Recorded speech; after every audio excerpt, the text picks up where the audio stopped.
Hi guys, Shane and Chuck. I am the higher level Irish teacher here at the Dublin Academy of Education, and today I am going to give you an insight and give you an introduction into our Leaving Cert course.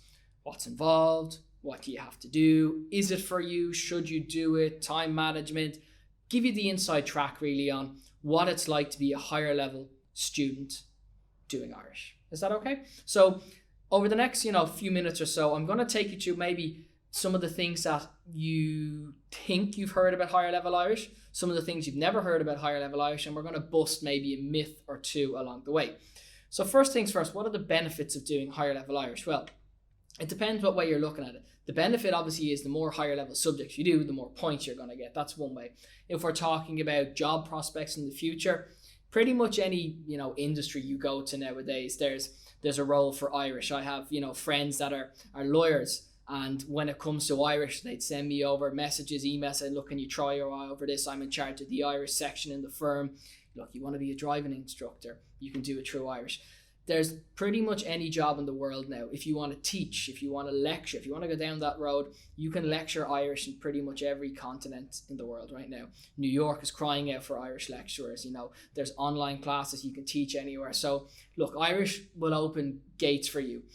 It'll open doors for you, and it'll give you an opportunity maybe to stand out, that if there's two people, I suppose, that have the same qualifications, that if you have another language, Irish maybe, for example, doesn't always have to be Irish, but having a second language is brilliant. And I suppose the level of Irish that you need to do higher level Irish will give you a very good level of it. So I suppose that's the main advantage if you're talking about outside the school setting. But inside the school setting as well, the benefit of doing Irish really, I feel, is that when you look at a lot of the grades, overall, I'd say the average mark in Irish is about a H3.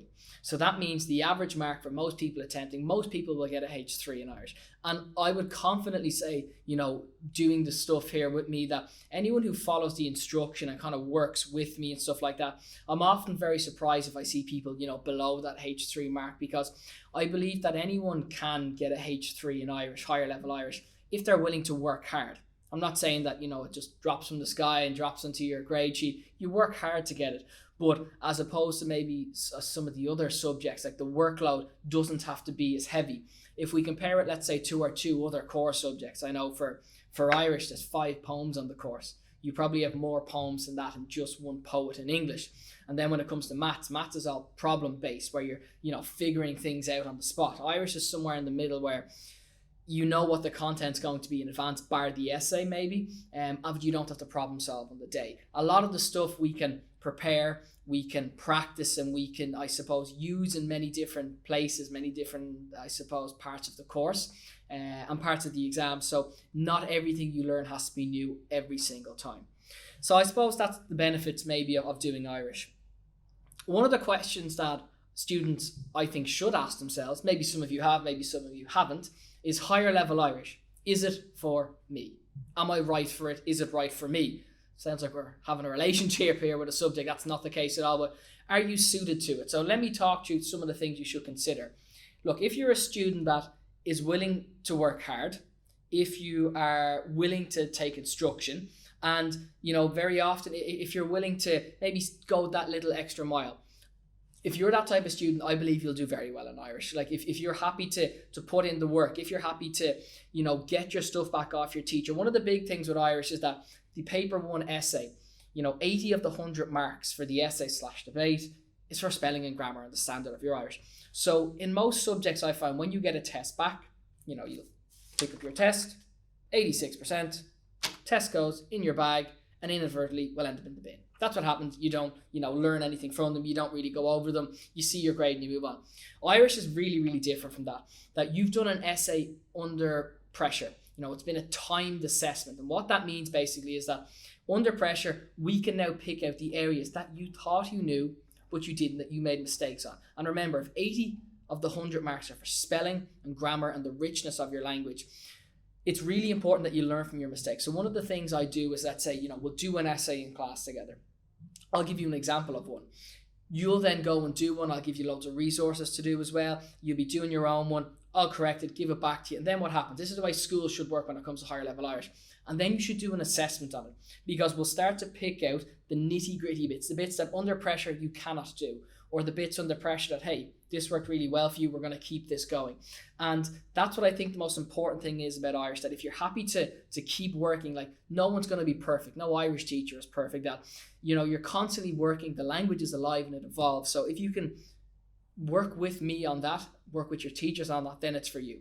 If you're somebody who says, look, oh, there's a lot to do. There's an oral and there's 2 written papers. Oh, I don't know if I'll ever use it in the future. I'm not sure. Like, my always answer to that is, you know, I don't know if you're not going to be a mathematician, are you going to use trigonometry? You know, if you're not going to go on and, you know, do something to do with geography, are you going to draw maps everywhere you go? Google Maps is quite the app, so I don't think you'll have to do that. So it depends. If that's the attitude you have, straight away, let's say a defeatist attitude where I don't know why I need this, it's not the subject for you, because you're going to have to work hard at it. And some of the most enjoyable moments I've had teaching Irish, and students would say back to me, is when something clicks.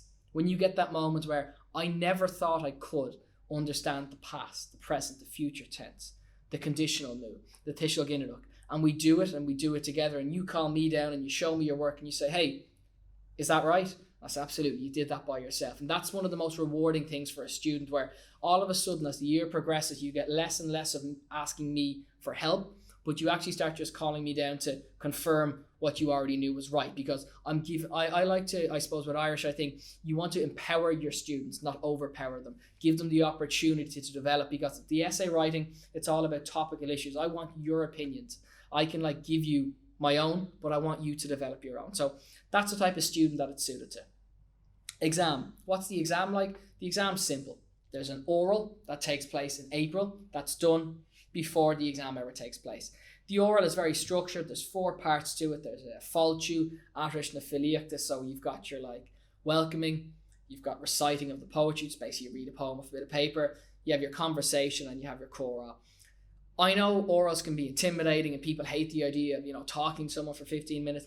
When you break it down, you've got somebody in there who wants to help you. And this is what I'll say about the oral. I'm an Irish oral examiner. I've done them over the years. And one of the things that always struck a chord at me, or always stuck with me, maybe I should say, is that when I did my training, one of the bits of information I was given is, look, Shane, this could be the last time that some students ever speak Irish.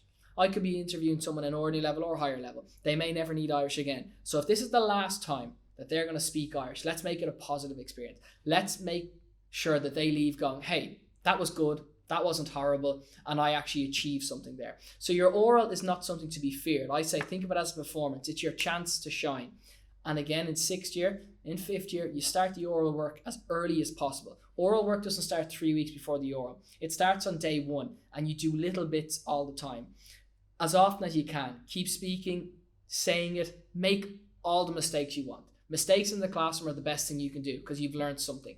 You thought something was right, it wasn't, and you've learned. Mistakes in an exam, well, that's where you lose your marks. That's what we want to avoid. But in the classroom, say the words arseways, say them wrong, make mistakes, doesn't matter. We'll work on getting them better. Okay? Then we go into our written paper. So written paper 1 is your essay and your clustishkent.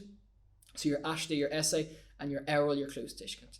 What I like to do with the clustishkent is, in 5th year, I like to do maybe some not past papers, maybe some podcasts, let you into kind of some real Irish, I suppose, see how things go. And then in 6th year, we work off exam years. We work off exam questions and we learn the style of what's going on. And we make sure we're good at our exam technique with the clustishkent. It's not just about understanding it. There's certain words that come up all the time. So we can pinpoint the areas that you're going to do well in and make sure you know your vocab in advance of that. So that's what we're kind of looking to do. Finally, paper 2 is tricky. It's like English paper 2. You've got 5 written questions. You have 2 reading comprehensions, prose, poetry, and a question on extra literacy, usually a drama or a novel or something like that. Or sorry, an autobiography, I should say. So with that, it's long. There's 5 questions and you're going to be stuck for time on that. It's 3 hours, 5 minutes. And that's the hardest part of the exam. It's just getting everything down on paper. So a big thing I like to do in classes, everything we do is timed. We work to a timed schedule so that when you're doing the exam, it's like you've been doing it in school, just one after the other. And you build that up during the year. The exam is very accessible. It's very fair. There's very few surprises on it. Every year people come out saying, that was okay. It's just if you worked on your timing during the year. I suppose a common myth, guys, that what I hear with Irish, a common myth is that like the Irish oral is really hard and that they correct you and they ask you really hard questions. I'm going to give you a very easy analogy here about the Irish oral. You always think of this. Think of it as a swimming pool. You step in to the baby end. Put your toes in, you're ankle deep.